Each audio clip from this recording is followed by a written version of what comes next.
That'll hold him. Get his arm. Run again with it. Give me the help him. Twist there. You got strut. Come on,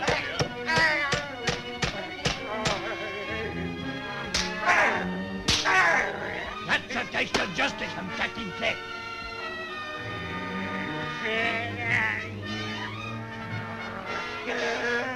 You won't chat for long, Captain.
My friends, Mr. Mipps reports to me that a detachment of revenue officers is approaching.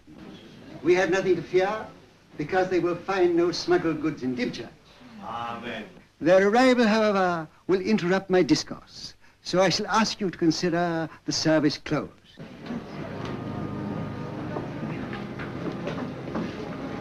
Well, Squire, Dr. Sin, you do us out of a sermon. We have a living sermon, Sir Anthony. All these good people hurrying home to make a welcome for the stranger within our gate. Very well put, Dr. Sin. Good evening, sir. You scrapes with your fiddle and you scrapes with your feet. You're looking well, Dr. Pepper. Ah! This infernal marsh ague. I might recommend... Some of your physic? No, thank you. Too much respect for my belly. By the by, I expect you to supper. Thank you, but I'd like to be home before dark. It's over the marshes, you see. Afraid the marsh phantoms will get him. You come back with me and put a pint of claret under your waistcoat. That'll keep out the bogies. But isn't it precisely after supper that Dr. Pepper sees his manifestations? On nights of wine and garlands, as the poet has it. I know what I've seen. Ah, if the harvest is bad, if the wool is poor, if the cattle are sick, it's the marsh phantoms. I've lived on Romney Marshes for 25 years, and I've never seen a spook yet. Ah, Dennis! Good day to you, Parson. Good day, Squire. I hope you'll be better of that. Thank you, thank you. Good evening, Dr. Pepper. Good evening, Parson. Thomas? Why, he's growing quite a young man, Stuffy. A credit to you. Oh, thank you, sir. So I scrape Master Jerry, do I? I never said nothing, Mr. Rash. It was just the thoughts talking to themselves aloud. Talking to yourself is a very dangerous habit, Master Jerry. I can't help my habits, can I? Perhaps I can. Here I am, Auntie. My auntie wants me. Well, we'll thrash this little matter out in school. Tomorrow. Come along, Jerry. It's high time we had the bar opened up. Where have you been, you naughty boy? Sure, me. You're going to have your hands full, Mrs. Raggets, when the sailors get here. Too full. A lot of peeping toms. Come in. Dr. Sin, Oh, Imogen, what is it? it's about Mr. Rash. He's going to ask you to call the bands. I see. And you don't want me to? No. Have you told him you don't love him? Yes, but he says I'll learn to. I suppose that's the schoolmaster in him. But perhaps he's right. I don't think you should be hasty. But this has been going on for years, and I can't stand him. He's the schoolmaster and a steady man. Yes, sir. Would place you in a good position now, wouldn't it? Yes, sir.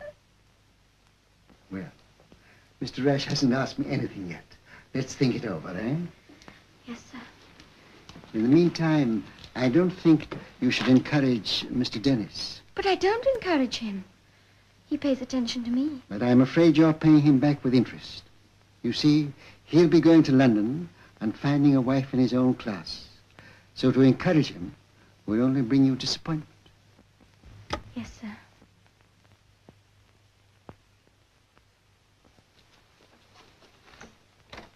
Father asked me to tell you he's expecting you to supper at 8, Dr. Sin. Dennis, I want a word with you. Yes, You're very fond of Imogen, aren't you? I am. So am I. And we're rivals. You're going back to London. Don't leave her with a broken heart. There's no chance of that. If there's to be a broken heart, it's more likely to be mine. I'm thinking of Imogen's happiness. You mean she's not in my class? Yes. That's an argument as old as the hills, and it doesn't impress me. Dennis, promise me you'll go away for a month and think it over. I won't go away, Dr. Sin, but I promise you I'll think it over.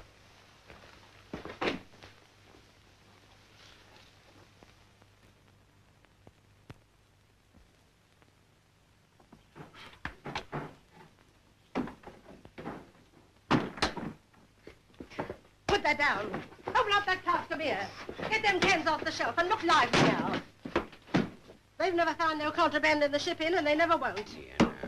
Mrs. Waggetts wouldn't sell one drop of imported spirits that hadn't paid its proper duty.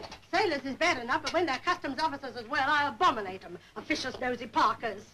Here, Mrs. Waggetts. You didn't ought to complain, Mrs. Waggetts. Where there's sailors, there's trade. And trouble. Where's that girl? Should I know? Is it? Is it? Can't think what's come over that girl lately, always mooning around. I thought it'd be in Mrs. Rashter's station, I expect. Excuse me. I hear there's another beer buzzing round the honeypot besides Rash. A fat lot of good it is a girl in her position thinking of the squire's son. It'd be one of them lovers' lane marriages. I've seen too many of them. What are you doing here? You know that if your father... Never mind him. Can't you give him the slip for a bit? No, I can't not now. I must go. All right, but don't be long. I'll wait for you on the seawall.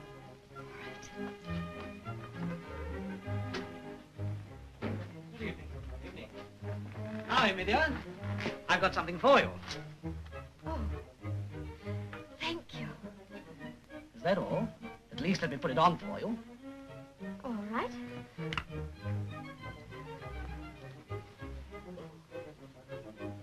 How much do I owe you for the mending? Oh, please, nothing at all. The goldsmith couldn't believe they were real pearls. They're so big. He could hardly stop talking about them.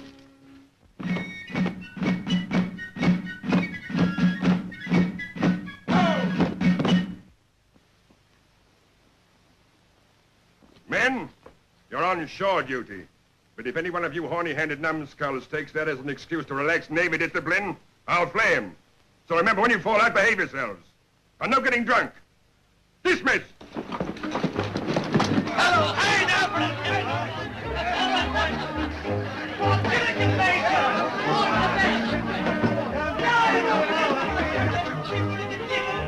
Wait for the captain! Not so much noise there. One at a time. And don't go chalking up any drinks, or I'll skin the lot of you. Well, the answer to a sailor's prayer. Oh, you can laugh. Well, of course. How do they call you? The gentleman with politeness and the others with respect. Captain Howard Collier of His Majesty's Navy. And I have the honor of addressing Mistress... Imogen. Imogen. Well, I knew an Imogen once. Chased her half round the world for 2 years. But every time I caught up with her, she gave me the slip. Perhaps you were too rough for your wooing. Oh, not for that, Imogen. She was a ship. A pirate ship flying the black flag of Captain Clegg. What are you staring at? I can tie that knot. Good for you, boy. Going to be a Navy man when you grow up, eh? No, a hangman. I want to string him up and let him down. Well, maybe I'll have some business for you before I finish here. Hey, you! Where's the landlord? In the churchyard. Been there a year and a half, and he'll stop there until what time the worms get at you. No, I fixed him up solid with my own hands and give him the best pine. Oh, so you're the coffin maker, eh? Aye, sir. Yeah, and you look it. Well, who is in charge here? I am. Well, madam, kindly show me to the parlor. This way, sir. Thank you. And, bring me a bottle of claret. I'm sorry, we have no fancy French wines here, sir. No wines, eh? Well, a tankard of ale will do.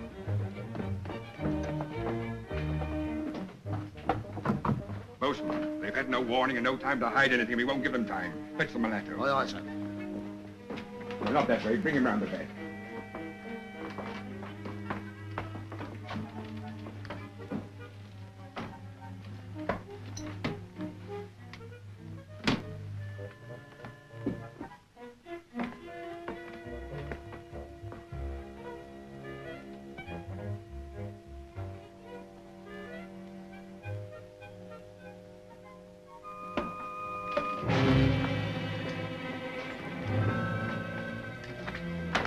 Look here. Claret, and a good one. So they have no fancy French wines, eh? Put that yellow ferret to work.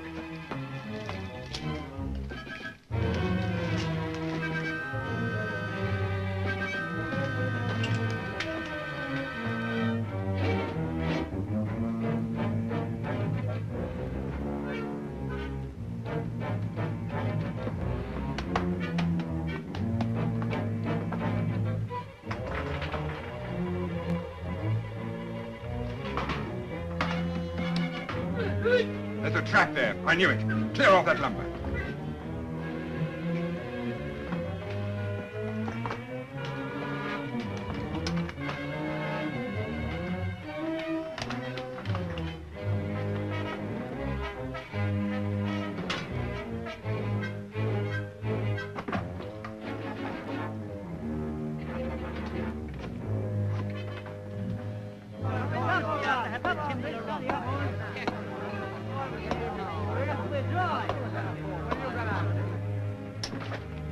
Right, make a start.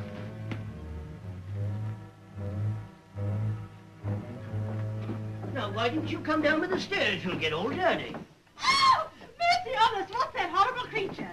What's the matter with his ear? But he's got a nose, and it's a rare one for sniffing out secrets. There ain't no secrets here. Kids are tied for the nets and lamp oil and such like, that's all there'll be. And the secret hatch from the parlor. And a door opening wide without bolt or bar.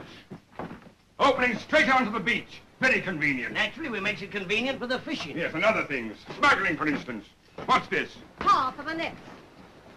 And this? White varnish for the oars and fancy pieces. You're sure it isn't White Holland's gin? Draw me a glass of it. Draw you a glass of white varnish? You heard me. Give him a glass.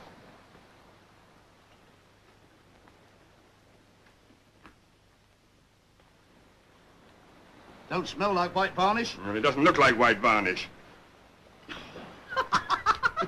But it is white varnish. Well, why couldn't you tell me?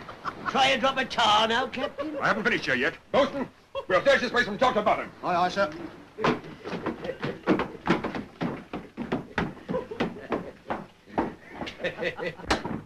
We did that neat, Mrs. Wag. It's very neat. You're a comfort to me, Mr. Mipps. You are indeed. Yeah, none of that, no, none of that, none of that. A man in the death trade should keep single. He sees enough misery without marrying. Ah, Your Stockholm tar does you credit, Mrs. W. Well, they didn't find the way to my shop anyhow.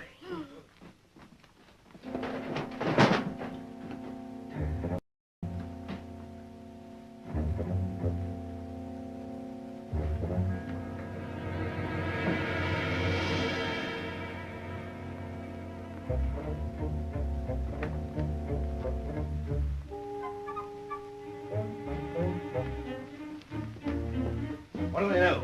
Anything? They know the taste of white varnish. At least that's what the captain does. Here. Someone get me a chisel. Here, what are you unpacking them kegs for? Fine, fine. That's best fine. I don't mind lending my caskets for a good cause, but I won't have willful damage. It's a nice bit of grain, that. Get out. We've got to get rid of all this liquor. They may be here at any moment. Yeah, hold on. What are you going to do? Pour it all down the gutter into the sea. Break up the kegs and burn. Did the Scarecrow say that? No. You take your orders from me. Then stop unpacking them kegs. We don't act without the Scarecrow's orders. Don't take any notice of him. Maybe we'd better wait. Aye, Mipps is right. We don't act without the Scarecrow's orders. Well, I do. I'm not afraid of him. No, Mr. Rash? Well, I've known the Scarecrow for longer than any of you. There's times when I'm mortally afraid of him. I'm waiting. We may wait too long. We've only one life apiece, and if they find this, we may all of us have a rope round our necks.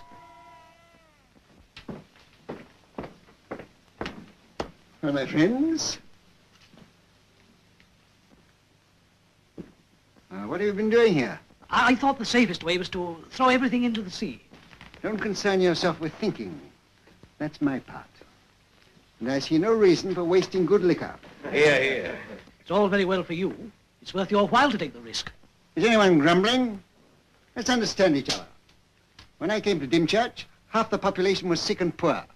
Now there's no property, and there's a new schoolhouse for the children. That's what I've done with my share of the profits, as you all know. What have you done with yours? I've made better use of the money than the king would have made, and I haven't had to pay any revenue officers. And that reminds me, I haven't had your accounts for our last transaction. I was meaning to bring them very soon. Well, I'll bring them tonight. Put all this stuff back where it was, and don't let it be moved until I find out what move the revenue officer is about to make. Put on these matches. There you are, boys. Now you're all served. Jerry, look after the bar for a few minutes, will you? What? And leave me alone with all these sailors? Oh, boy! Who do I see about billeting my men? The squire. He's got influence, eh? No, he's got the biggest house. Oh. Come on.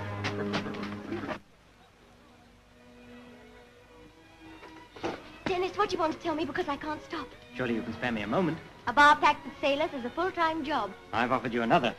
Oh, Dennis. You know you can never marry me. Why not?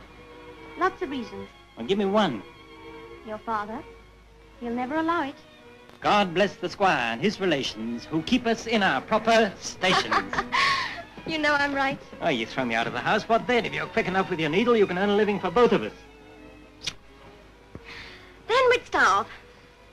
Of course, if you prefer 3 square meals a day and Mr. Rash. Mrs. Waggetts thinks Mr. Rash would be a very good match. Mrs. Waggetts, I thought you told me nothing on earth would ever induce you to marry him. Well, I can change my mind, can't I? Has Dr. Sin been talking to you? Yes, he has, but that's got nothing to do with it. And what is it? What's made you change? Is it presents from Rash? What do you mean? You must think me a fool. You keep on telling me you can't bear the sight of him, and then you come here wearing his gifts round your neck like some cheap little... I'm sorry to disturb you, Squire, but the boy says you're the chief magistrate here, and so I am, sir. And let me tell you, you'll find no smugglers in this village. Any lawbreakers at Dymchurch answer to me. I wouldn't dream of interfering with your authority. Oh? Well, what you want? Your cooperation and quarters for my men. Oh, well, there's nowhere in Dymchurch. Your stables would do. An empty barn or... Or the schoolhouse, and give us a holiday. You would think of that, Jerry. This is Parson Sin. Captain Howard Collier at your service. Not the Captain Collier who sank the Leon d'Or at the mouth of the St. Lawrence. You've heard of me. We are not so outlandish here as not to know something of our national heroes. Now, what about these men of yours? Where are they? Sweepings of Chatham, I'll be bound. They're as fine a body of men as you'll find anywhere. I've got the scum together, sir. They're outside. Very good. There appears to be a difference of opinion. Here, let's have a look at them. Bosun, march the men past. 40, stand! Quick, march! Left, wheel!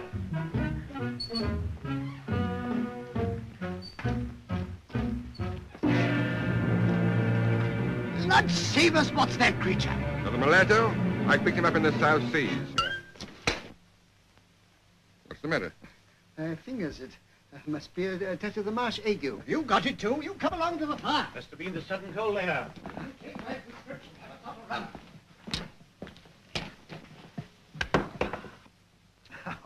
It's nothing, just carelessness, that's all. Oh, I see. Well, about your men. Ah, yes, the men. Now, you might find room for them in the tight barn. I don't think they should be so near the church. Why not? They'll be as near to heaven there as they ever will be. Jerry? Yes, sir? Run down and show the men the way to the barn. And I really must be off. Feeling rather chilly myself. Sit down, Captain. Dr. Pepper, can we not entice you to change your mind? I hope your men won't be allowed to roam about the village. Particularly that villain without any ears. Oh, the mulatto. Don't worry about him. We always keep him chained up. This is a wonderful claret. Chateau Lafitte. From your cellars? Yes, sir, and a very pretty wine it is. And a pretty duty it pays. Or should pay. You're not insinuating, sir. Am I to understand that you suggest that perhaps you like my cellar book? Begad, I believe you would. Come, Sir Anthony. The captain is only complimenting you on your choice of wines. I hope if you stay long enough, you'll sample my own little stock. I should be pleased.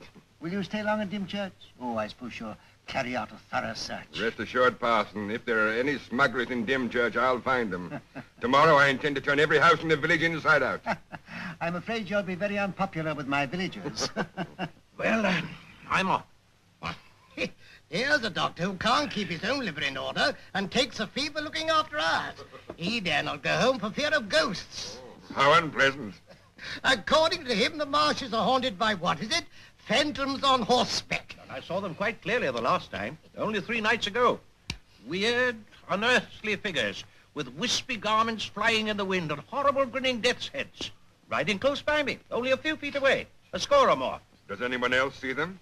No one ever even talks about them. They say it's unlucky. I'll come along home with you tonight. I should like to see these phantoms. Oh, well, if you can hold as much liquor as Dr. Pepper, you probably will. But I tell you, I did see them, thundering past me like a regiment of cavalry. Somewhat solid for ghosts. Any moment now, he will be saying that it was the 4 horsemen of the apocalypse, out with their relatives. Enough of that rot cut for you, my boy. That won't never rot my guts. You're pretty well lined in the pudding house. Yeah, there's one what hasn't had any yet. You take him a sweep. Over there.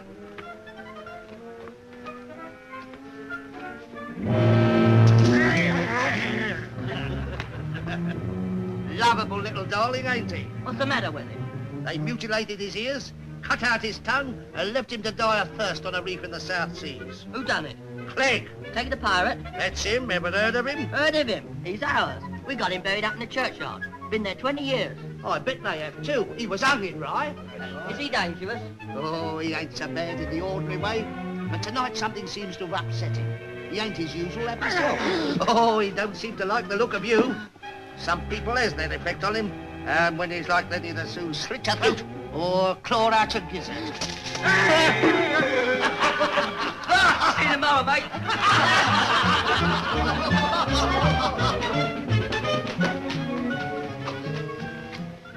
Who's afraid of that yellow heart, anyway? You are. No, you're not. Takes me the pixie do. Oh, he's got me! Yes, I've got it. We will now continue our little conversation. Don't hurt me. No. One for impertinence in church. One for breaking my bow. What was that disgrace? That's all. I haven't done any more. Really, Mr. Rash. Do you know where you'll end? No, Mr. Rash. On the scaffold. Now be off. You know what I'll be doing on that scaffold? Fixing the noose around your ugly neck. Throwing, is he?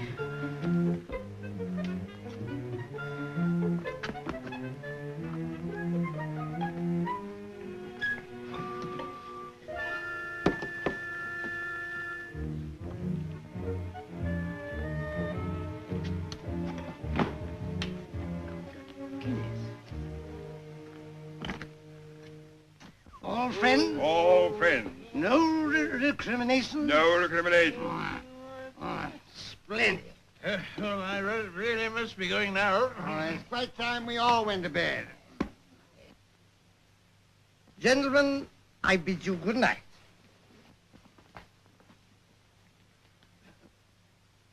Good night. Good night. Landlord, fill that flowing boat until it does run over. Landlord, fill the flowing bowl till it does run over. Landlord, fill the flowing bowl. I go this way and you go that. That is, if you're really going to see Dr. Pepper across the marshes. Marshes? Confound the marshes. We're all going to the inn. You must excuse me. If If our friend here ever reaches the inn, he's likely to stay there. Why not? What's an inn for? Stay the night. That's what an inn's for. Good night. Good night, Bob. Glad to be acquainted, sir. Lost my eyes, but you're a merry old rogue. I think you're quite right not to go tramping the marshes at this hour. Marshes tomorrow. No, tonight we'll merry be. No, tonight we'll merry.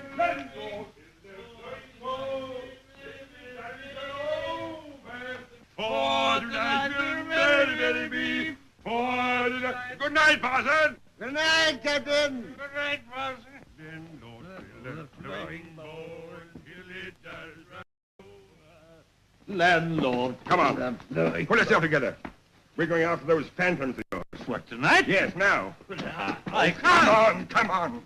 I'll take you to my room at the inn and give you something that'll put you on your feet. Will you? Will? Yes, come on.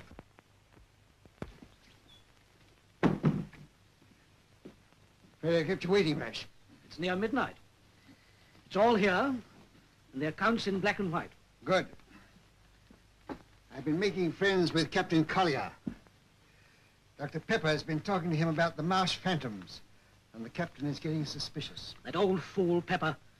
Where did you leave the noble captain? Come on. Drink this. It's enough to sober an admiral, and has done.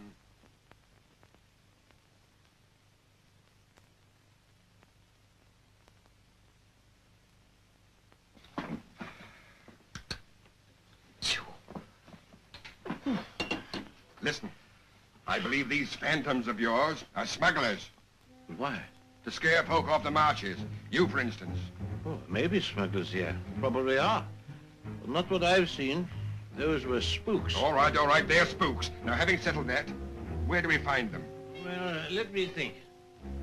Oh, I've seen them in all sorts of places. Now you come to ask me. More often than not, they seem to disappear by an old oast house. Oast house? Yes, where they dry their hops. See them all over Kent. Give me another, Admiral. Where are you going? Vestibule. Keep your ears open.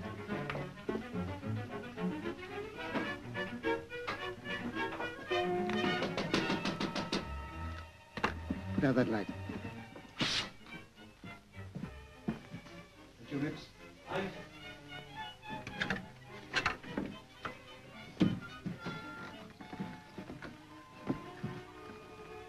Well, what is it?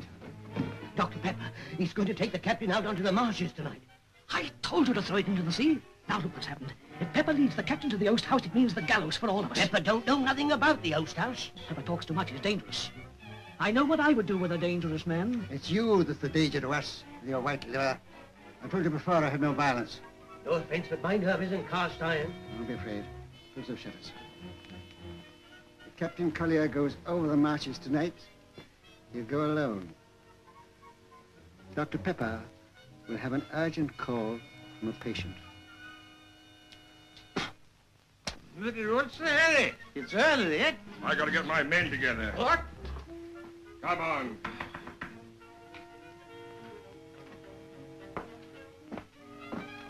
Oh, Captain, have you seen... Oh, there he is, Wardle. Oh, begging your pardon, Doctor. A message from Disco Farm. Mrs. Fowler says, will you hurry? Mrs. Fowler already? She always were a very previous sort of woman, you know, Doctor. Shall I say you'll be coming? Yes, yes, of course, of course. He'll be right along. All right. It'll take me half the night to reach Disco, but it's the other way. I'm sorry. Then I'll find my own way. How do I get to this haunted oast house? You'll be safer in bed, you know. Come on, out with it, man. Well, you go up the Marsh Road to a signpost where it says Ashford 12 miles. Then you take... A length of flannel and dip it in vinegar water and bind it tight round my belly. Thank you, Doctor. I'll do that. Will you write down the prescription for me, Doctor?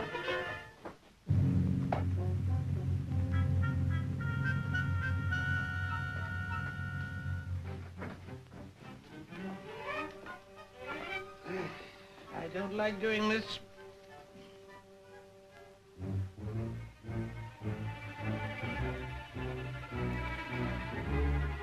Thank you. I'll have it made up at once.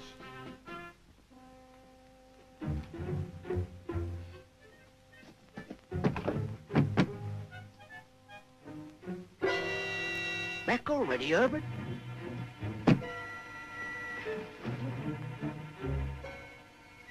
Are we to start? Yes, the Scarecrow says right away. Come on, men, we're to start.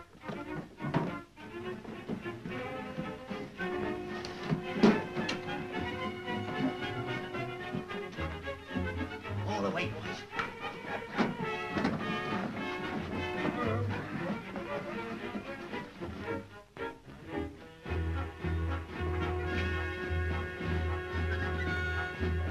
Pips.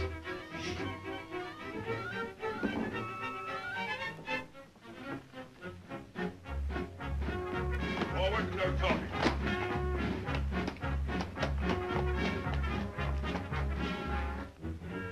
Forward, no talking.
Ashford 12 miles.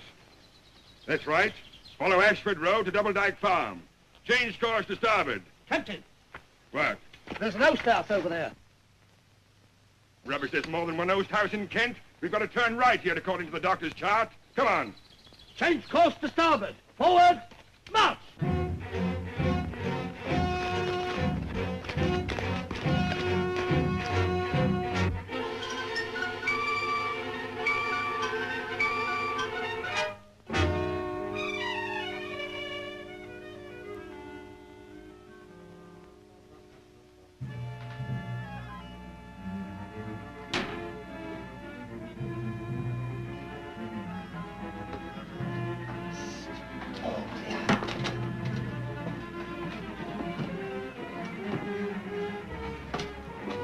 Keg of brandy for Maidstone.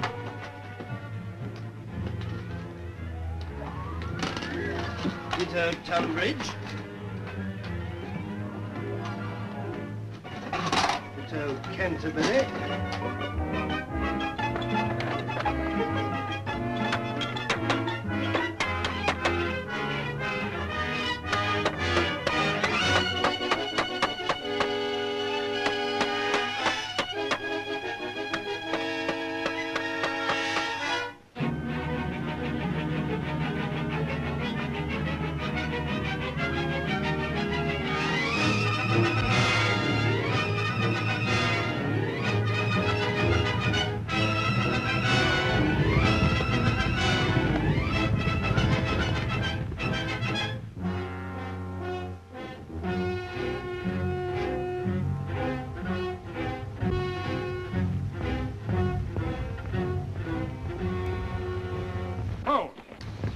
That's right, Double Dyke Farm.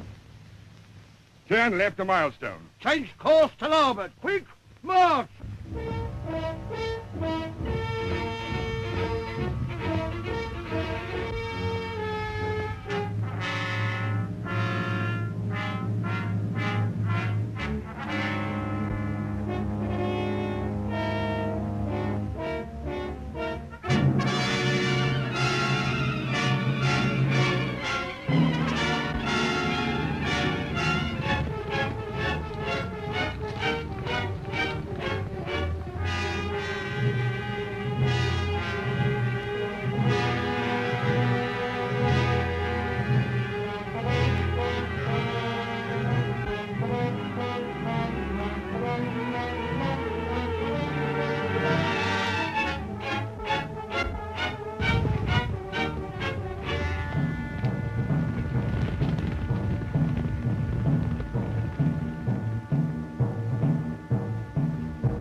There you are, Poston.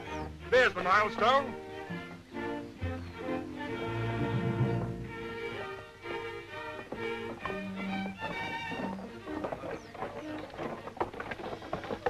There, now we turn right. I hope it ain't much further, Captain. My bunions is giving me trouble. Oh, you think too much about your bunions, Bosun. Maybe I do, Captain, but you've got a horse. Whoa! Whoa! Whoa! Whoa!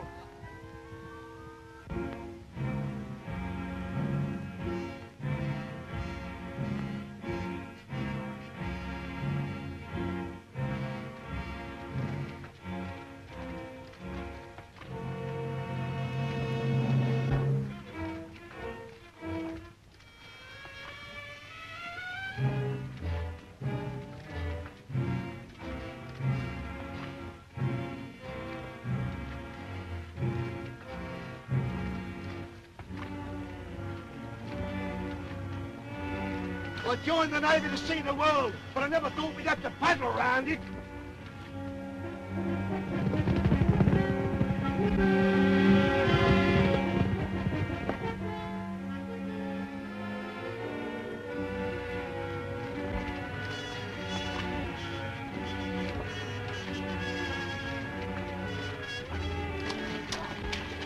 We must be nearly there. If we ain't, we'll be putting the oars out soon.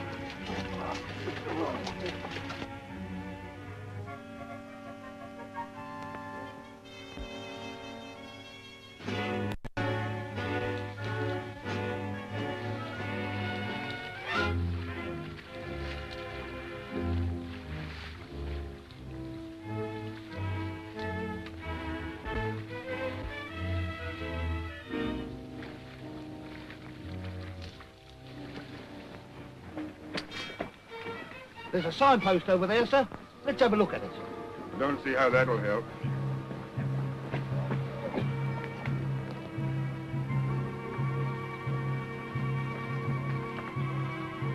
Well, I'll be scuppered if it ain't. And there's the tree. We've been half round Kent and we're back where we started. There's the Scarecrow. You believe I saw it move?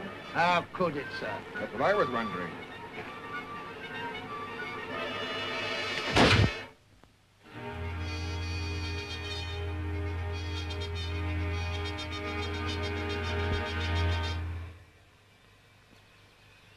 Blood.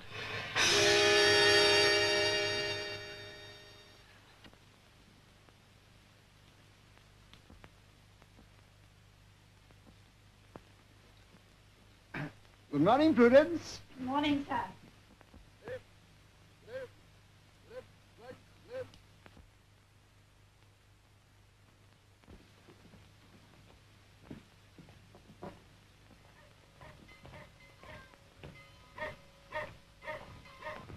Prudence, a late breakfast for two. For two, sir? Yes, sir.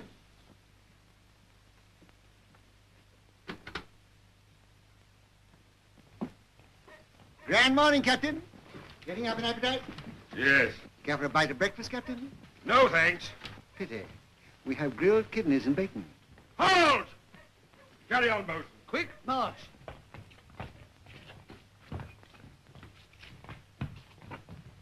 I see you've been sampling our marsh mud. It is very deep in places. Yes. The people on it are a sight deeper. I'd like to ask you a few questions about some of your parishioners over breakfast. Parson, the yellow hoe has broken loose. He says he's seen the mulatter. It's going along towards the marshes, making awful faces. He must have slipped his cable while we was away. They must be found. Pipe all hands and no rest but good cut. What's that? Had no ear. Look! Captain Clegg's harpoon's gone. What's the boy say? Clegg's harpoon? Parson had it given to him by Captain Clegg. Memento. I attended the rogue in his last hour. The boy says he was buried here in Dymchurch. Is that right? You're quite right. Captain Clegg repented his sins, and I was able to obtain for him a Christian burial. Well, we can't have the mulatter running loose with that weapon. He's not safe. We must find him. The boy will show us where he saw him. We'll split into parties and search them out. What again? Use every effort, Captain.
See? Shall we nab him? Not while he's carrying that blooming toothpick. Get the captain. I'll wait here. What with hunting the phantoms all night and looking for the mulatto all day, my bunions. We've seen him, sir. Up along by the churchyard. Come on, bosun. Now I've got to play wet nurse to him.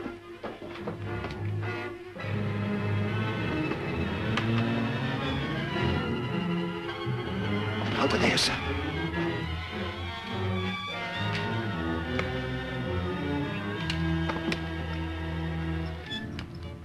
Where is he? Wait! Here's Clegg's grave. Something funny here. What are you doing? This here coffin is full of stone and muck. You mean there's no body there? No, and if you ask me, there never has been one. What do you make of that? I don't know.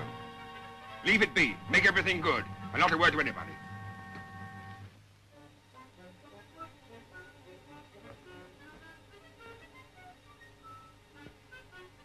I wonder how he came by all those golden guineas.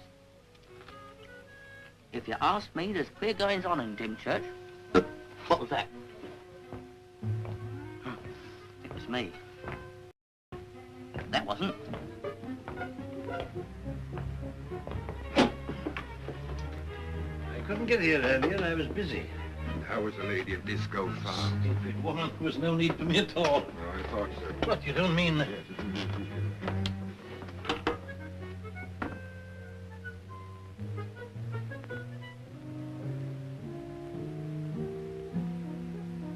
And what's more, I put a bullet through a scarecrow. And drew blood. What are you putting your eye to the knot for, Jerry Joke? I did. You can't hear with your eye. Put your ear on. I will. Pepper, you're going to take me to that oast house. And tonight there must be no mistakes. We better not be seen together. Very wise. I'll meet you outside the village by the first signpost. I'll give you 15 minutes. All right. When you've had enough of that, we'll need our wits about us. When I unearth these smugglers, I've a shrewd idea I'll turn up a far side mall.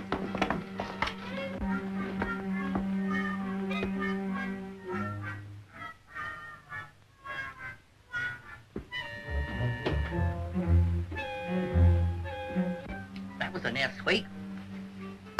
Them onions went back on me. What was that, Terry? It's Dr. Pepper. If it hadn't have been for that onion, you'd have known something about something, Cherry Joe. It's old scrape gut rash. He's following Dr. Pepper. I wonder what he's up to. Well, you fool, follow him and see. I will. Something's up. Something's going to happen. You're hanging him yet, Cherry Joe, my lad.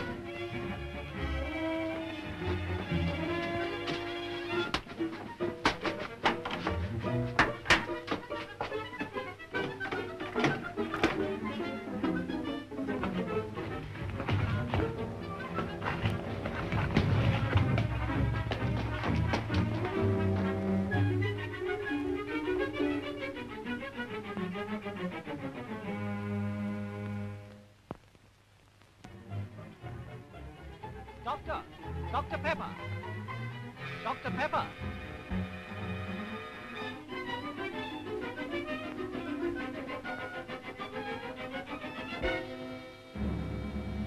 This confounded Marsh. I had a hard job to catch you. Well, what is it? I'm going your way. I thought you would like company. Yes, but I'm in a hurry. Well, I can keep up with your nag. Where are you going to this time of night? Where are you going? Well, I'm not supposed to say, but I'm going to meet Captain Collier. What are you up to with the captain? I promised to take him to the Oast House by Doubledyke. What for? Rash, those horsemen I saw are not spooks, but smugglers. You're mad. Talk sense. Look, there they are. I see nothing. Then heaven help me, there must be something wrong with my soul. Well, you'll soon know.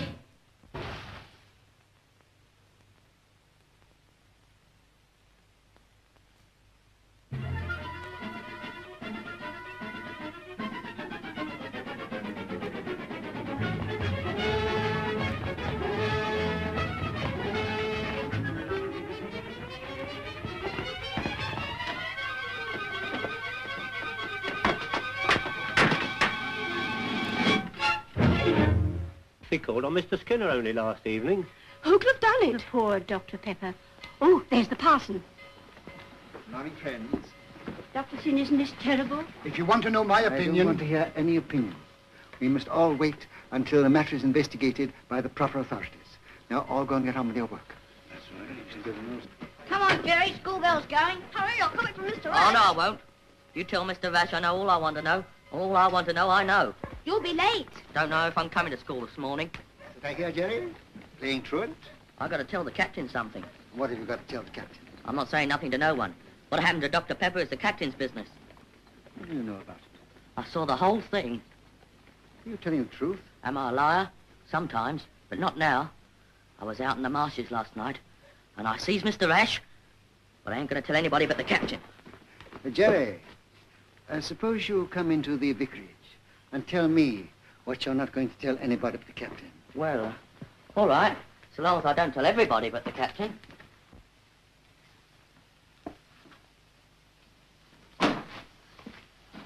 Brandy. You're drinking early, Mr. Rash.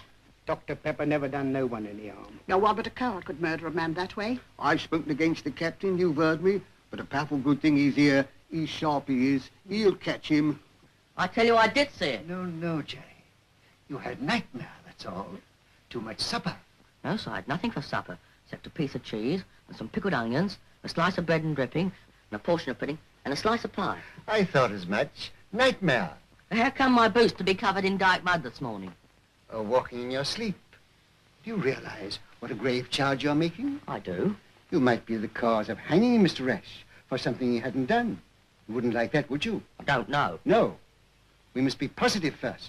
We must wait. If I was to wait till I growed up and got my job as a hangman, would it still be in time? Of course. Then I'll wait. Good. And now, Jerry, you must promise me not to say it to anyone until I find out for certain that what you say is right. Here are 2 half-crowns for you. Now run along. And Jerry, remember, whatever you saw, you dreamt. I'll remember. I never saw Mr. Rash stick Dr. Pepper in the back. It was all a dream. All but the 2 half-crowns.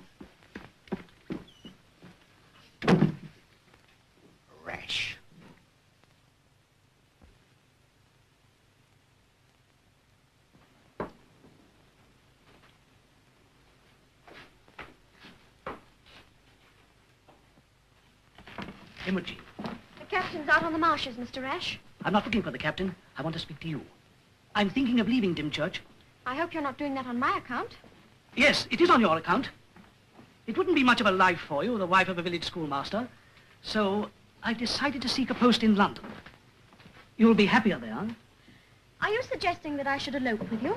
Or you're much too beautiful to be wasted on a country tavern. Do you think so? A wife of mine mustn't be at the beck and call of common sailors. But I haven't said I'd marry you yet, Mr. Rash.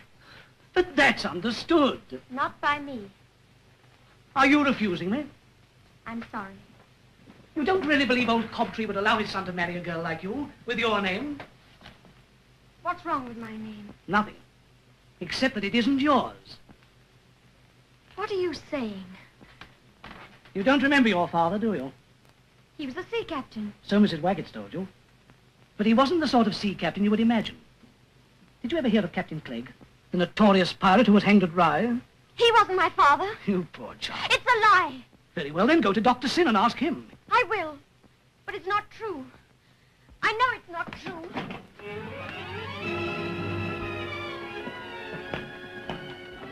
Good day, Imogen. Lovely weather, not a cloud in the sky. In fact, a perfect day for making up a quarrel. Oh, come now, be reasonable. You know I didn't mean what I said the other night. Dennis, I'm sorry I quarreled with you, and I'm sorry I hit you. Goodbye. What do you mean, goodbye? I've just heard something. What have you heard? Prudence! Who's been tampering with this desk? Tampering, sir? The lock's broken. Someone's been prying into my private papers. Who is it? Not me, sir. Let me look at you. Oh, sir, I've never seen you like this before. Oh.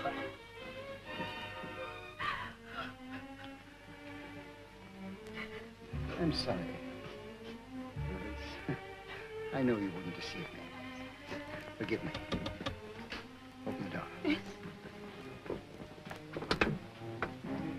Can I see Dr. Sin, please? Yes, miss. He's in his study. Oh, thank you. Dr. Sin, can I speak to you a moment, please? Of course. Come in. What is it?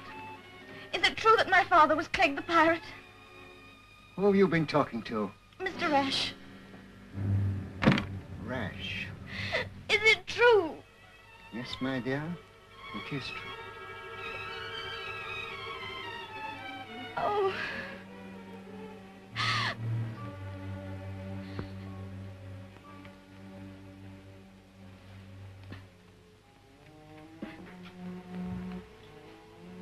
Your father was a strange man. A man of conflicting powers for good and evil. They battled for possession of his soul. I knew something of that struggle towards the end. If he were here now, I don't think you would feel that he was an evil man or a criminal. The one woman who knew him loved him till her last day. That was your mother. Did you know her? He spoke so much of her. That cross I gave you was hers. She wore it on the day she was married. Perhaps you will, too. I'll never marry him. He's so self-righteous. What, Dennis? Dennis? You love him, don't you? Yes. But we've quarreled. It was over this cross. He thought Mr. Rash had given it to me, and he was furious. He said something, and I hit him. You hit him? A chip of the old block. You hit him. And then you still love him. Yes. But it's impossible now. Yes? I'm afraid it is.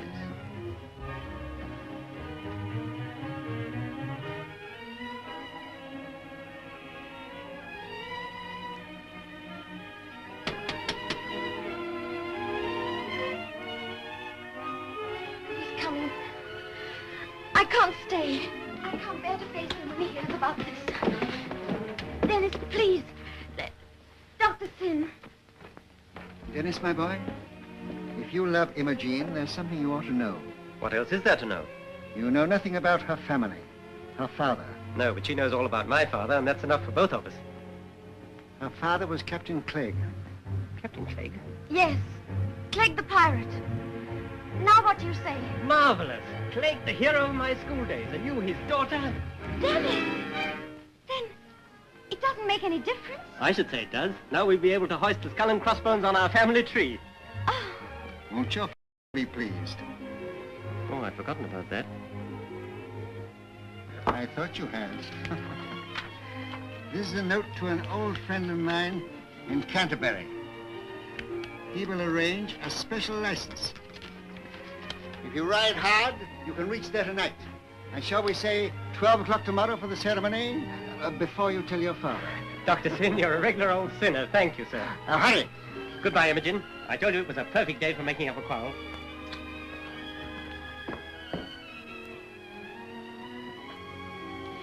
You've always been so kind to me. Perhaps because I knew you were the daughter of your father.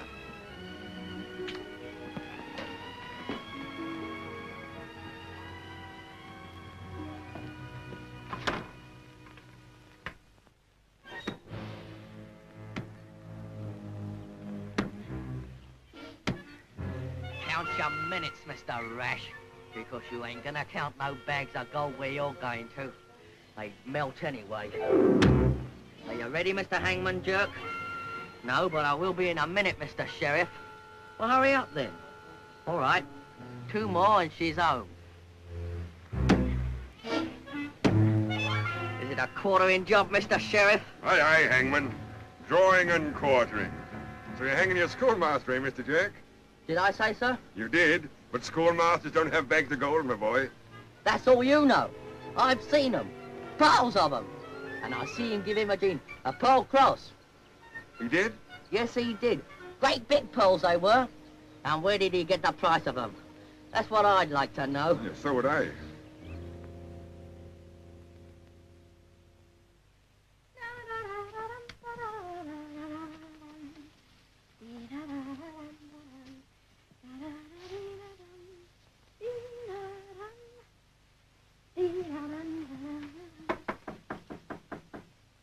Come in.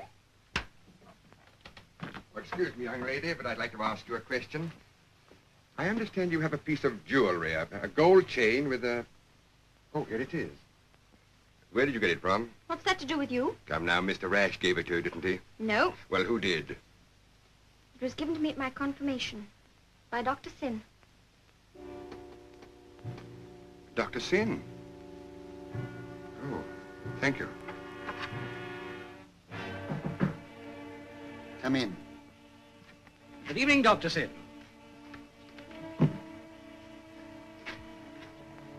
I understand you want to see me.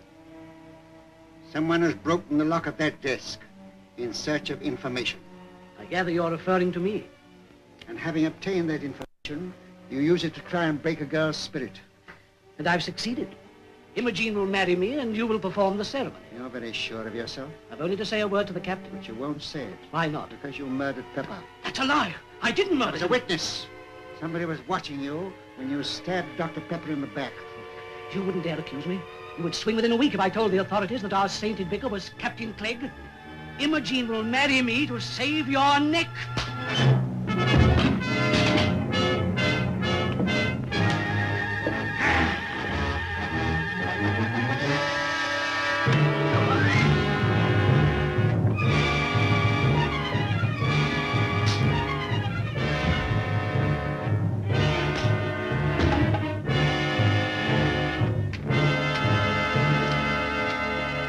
What's the matter here? Ah, Captain, please help me. I'm unboundedly thankful to see you. Your yellow man's all but killed my friend here. It's Rash. I'm afraid he's badly hurt. Oh, we must staunch this blood. There's some linen in a drawer over there, my good man. Well, please give him air. How did it happen? Oh, we were sitting here quietly talking over parish affairs when... Oh, thank you. I'll do it, sir. Oh, thank you. When in leapt your mulatto and attacked Mr. Rash. Well, I threw the first thing I could at him, but it all happened so suddenly, and then the sight of blood took my wits away, and... Oh, was it Hannibal or Hamilcar who couldn't stand the sight of blood? Some great general. Let's get the hang of this. Well, the only warning was a terrible cry. He'll do now, sir. I'd better get him upstairs. No, I'll look after him. We'll take him to the inn. I think you should leave him here in my care. No, I think I'll look after him myself. Take him to the inn. Be careful. That's all right, sir. This is what is known as the boozer's hoist. Dr. Sin, I would like you to tell me something further about this. I'll come over to the inn later. Perhaps you'll take supper with me. Then we'll say 8 o'clock. Mipps. Go down to the inn and tell Mrs. Waggetts that Captain Collier must not be allowed to talk to Rash. What does Rash know? Something that you know. That you're Clegg? Yes. And that I'm your old ship's carpenter? No. You have a clean bill of health. You're still the village carpet maker. Quick.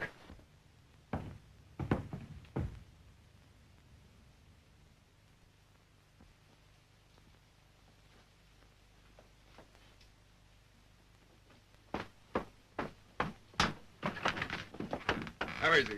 Sleeping peaceful, and no thanks to you always popping in and out. Did he talk? That I don't know, and I'm not going to wake him up to find out, so you can go downstairs and twiddle your Oh, thumbs. stop your cackling and let me know when he Oh, can go talk. on.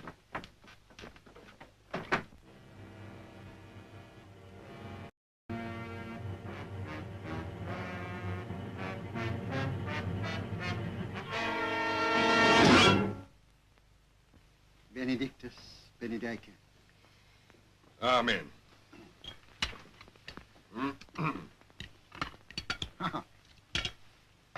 Tell Mrs. Waggetts that she has excelled herself. Yes, sir. It always surprises me how she gets so many birds under one crust.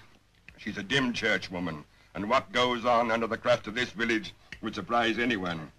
You haven't been able to find any smugglers yet, though, have you? No, but there's been a murder and other diversions, such as the attack on Rash. Well?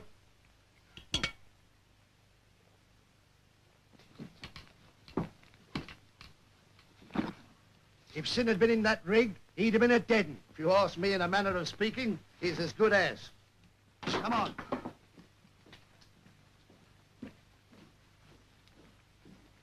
But why should the mulatto attack Mr. Rash? That's what puzzles me so. Perhaps Rash can explain that himself. He must be either dead or better by now. It worked. Well, if you'll excuse me, I'll talk to Rash now. His evidence might interest the coroner at the inquest tomorrow. I'll come with you. No, I'll see him alone. I'm really very anxious about him. He might not talk in front of you. He might not. On the other hand, he might need my spiritual guidance. I think I'll come.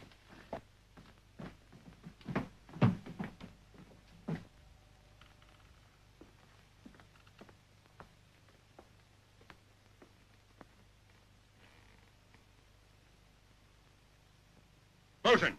You sure this is the room?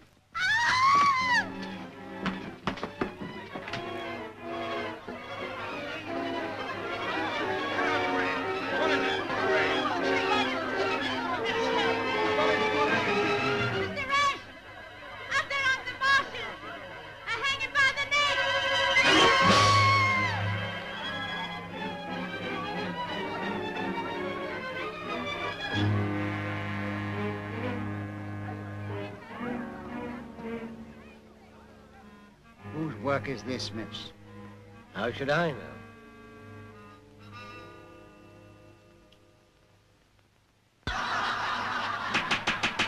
You can stand down, Mr. Mipps. It is evident he knows nothing. Very well, Mr. Coroner. But I still maintain that the two bodies upon which you're holding this inquest, Dr. Pepper and Samuel Rash, met their deaths as the result of quarreling amongst smugglers. Mr. Coroner, I say there is no smuggling in this village. I wouldn't allow it. Then what about the spooks that Dr. Pepper saw? Spooks? The Phantom Riders. I'm afraid my jurisdiction does not extend to the supernatural. But these apparitions have been seen by other villagers. The Marsh Riders have become an acknowledged tradition. What foundation is there for that? Village alehouse, I should say. Then what is your theory about Dr. Pepper's death? Dr. Pepper was a man who often had to cross the marshes at night to attend distant patients. On 2 occasions, Dr. Pepper saw these riders disappear at a certain spot, which he was on his way to show me when he was murdered. Is it not possible, Squire, that smuggling might be going on without your knowing it? Absolutely impossible. I presume you're not accusing the Squire of smuggling? No, I am not. But I say there is an elaborate organization in this village with a leader who has been clever enough to invent this legend of the Marsh Riders. He's probably in this room now. Nonsense. They were seen by no one of standing. I never saw them, nor did Dr. Thin. And if there were any smuggling, surely he would know something about it? Perhaps he does. That is a most uncalled for remark. Without giving you the trouble of coming into the witness box, will you tell us, Dr. Sin, whether you have any suspicions of smuggling in Dymchurch? If there is any, I'm afraid I've never profited by it. That is no answer to the question. You have no cause to suspect any of your parishioners. Well, sir, the squire often sends me an excellent bottle of wine. I shall not prolong this inquiry further. It is evident to me that the mulatto seaman is the one person involved in these murders, and I shall adjourn this inquest until such time as he has been apprehended. Then if you don't wish to ask me any further questions, I have some important duties. Certainly not. One moment. With your permission, Mr. Coroner, I should like to ask Dr. Sin to clear up 1 or 2 points. I think we've already given you every opportunity. I am paid by His Majesty's government to uncover smuggling. But Dr. Sin has told you already that he knows nothing about any smuggling. No, he has not. He has evaded the question. Really, Captain? Dr. Sin, would you mind? Please be brief, Captain. Dr. Sin, I understand you have been vicar of this village for many years. Yes? How many? Well, I should say... Very nearly 20, isn't it? About that. And what were you before you came here? A comparatively young man. I want a straight answer. I think the question is hardly relevant. And why not? Have you got Blackstone there? Laws of evidence? Mr. Coroner, I protest. The captain is wasting the time of the court. It's perfectly obvious to everybody that the murders were committed by his mad mulatto. Who said he's mad? His behavior points to it. Do you remember when you first saw him? Yes. When you came to the squares to billet your men. You were holding a wine glass, and it broke in your hand. Yes. I had a touch of the marsh. Oh. You also think the mulatto killed Rash? In my own mind, I have no doubt of it. He tried to kill him in my study, and having failed there, he carried him off and hanged him. Rash, I believe, was engaged to the girl at the inn. I believe he wished to marry her. Did you approve? It was not for me to approve or disapprove. But you took a great interest in her. I take a great interest in all my parishioners. You gave her a most valuable pearl cross. Yes, at her confirmation. Where did you get it from? Let me have volume 3.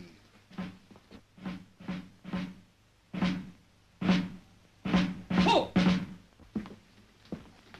What do you want those books for? Why, for my defense. I don't think I'm bound to answer that question. Perhaps I can help you to the answer. Did you know Captain Clegg? I visited him in prison on the day of his execution. He gave you a harpoon as a souvenir. Perhaps he gave you the cross, too. Perhaps. Who knows? What sort of a man was he? A strange man. Yes. He knew a great deal about the law, too. He studied it as a young man and became a brilliant lawyer, but was struck off the roll. Clegg's ship was named Imogen, the same name as the girl you gave the cross to. A strange coincidence. Yes. There is a story that Clegg's wife was attacked by a mulatto, and she killed herself. Clegg left the mulatto to starve on a coral reef. This same mulatto. Do you think the mulatto would be likely to recognize Clegg again? I should say highly probable. Do you agree it would be natural for the mulatto to want to seek revenge? Yes. Are you aware that I had an effigy made and placed it in a chair, and the mulatto returned with a stolen harpoon and threw it at the effigy, thinking to pierce the heart of Clegg? Clegg was hanged at Rye. He was never hanged. The effigy I had made was of you, Dr. Sin. Clegg's grave in the churchyard is empty. There's a bandage on your wrist that covers, I swear, the wound I made when I shot the living Scarecrow. The head and brains of these smugglers is Dr. Sin, and Dr. Sin is none other than Captain Clegg the pirate. But take him. Wait! You're wrong, Captain. Clegg was hanged, but not hanged till he was dead. He had many friends, and the rope was rotted with strong acids. But no man can stand on the gallows without coming face to face with his soul. On that day, truly, the old Clegg died. But what the new Clegg has done, you all know. I found you in wretchedness and poverty, deprived by harsh laws and heavy taxes of the simple comforts all men have a right to. I took upon myself to change all that at the expense of the revenue. What I did for the good of all. And I stand by your decision.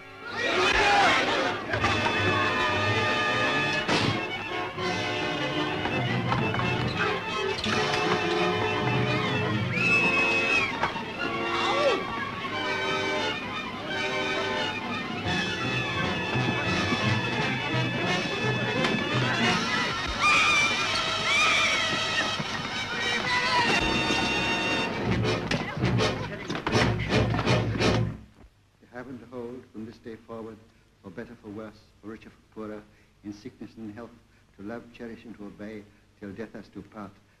With this ring I thee wed. With this ring I thee wed. And with all my worldly goods. And with all my worldly goods. I thee endow. I thee endow.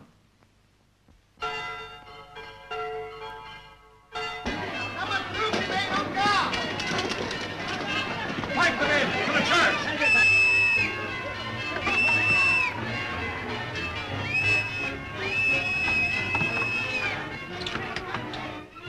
Lips, witness the signatures. You said I'd wear this the day I was married.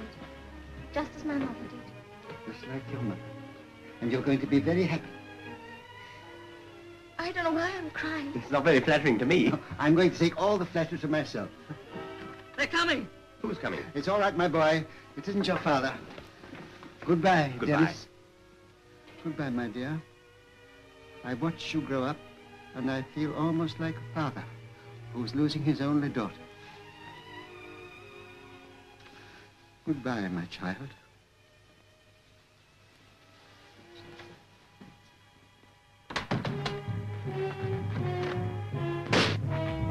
He's here! Quick! He's here! Captain Clegg, you're under arrest. Clegg!